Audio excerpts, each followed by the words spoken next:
Pembuka. Dari Rp1, jadi dampak nyata, beli 0.5.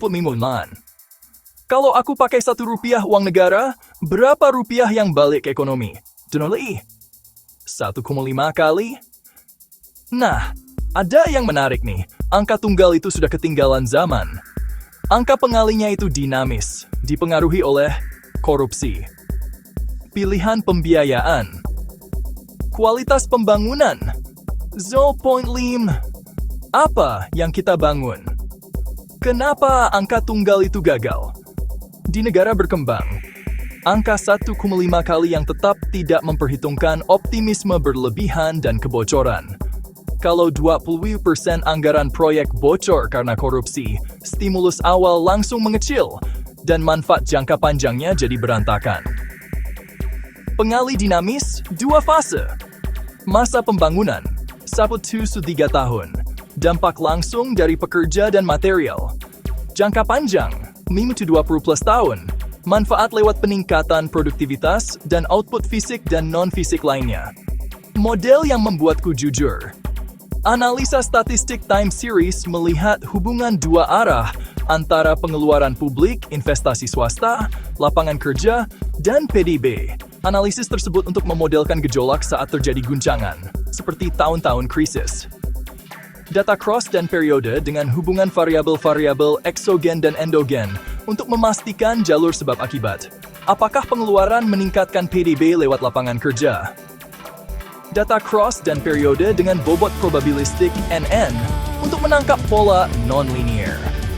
Model statistik NN untuk long term yang menunjukkan variabel mana yang penting dan kapan.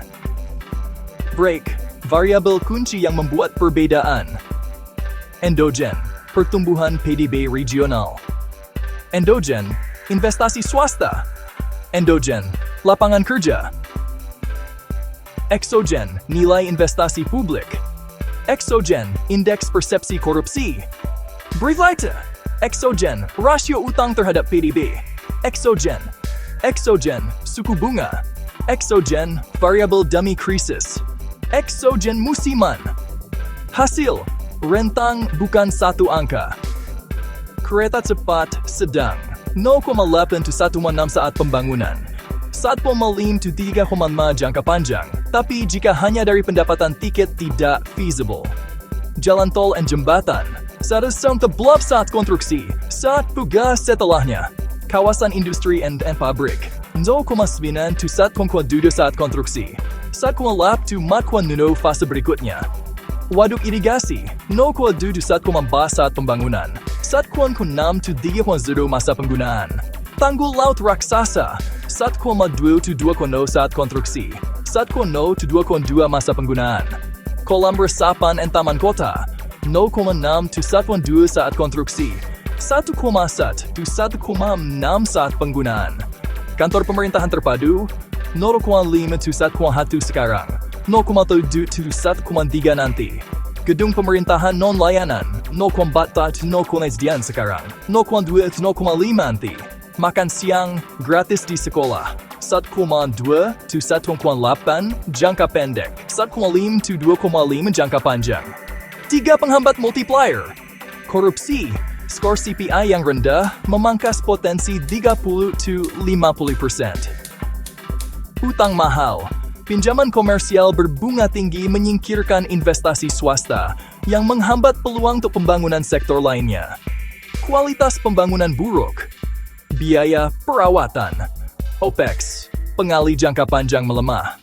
Pembiayaan yang membantu bukan merugikan. Obligasi hijau dan pembiayaan konsesi menurunkan biaya bunga dan menjaga ruang fiskal. Terpisah-pisah. Bayangkan, kereta cepat, kawasan industri di sepanjang stasiun, plus irigasi di daerah pendukung. Pengali gabungan mengalahkan jumlah dari bagian-bagiannya. Aturan umum kelayakan, proyek publik harus memberikan manfaat ekonomi. Pengali jangka panjang di atas 1 malam, umumnya lampu hijau. Cara untuk memaksimalkan dampak. Buat skenario pengali. Terbaik, dasar, dan terburuk. Sertakan risiko korupsi dan kualitas. Masukkan anti korupsi ke dalam studi kelayakan. Perlakukan CPI sebagai masukan utama. Prioritaskan pembiayaan berkelanjutan. Obligasi hijau dulu, utang mahal terakhir. Danai paket sinergis. Rancang jaringan, bukan monumen terisolasi. Intinya, membangun lebih cerdas, bukan hanya lebih besar. Aku tidak mengejar angka ajaib saat kumlingkali. Aku membangun pengali yang dinamis, pilih proyek produktif, pembiayaan bersih, nol toleransi kebocoran, dan kualitas tahan lama. Begitulah cara Rp1 menjadi banyak dan terus memberikan manfaat di masa depan. Time point 5.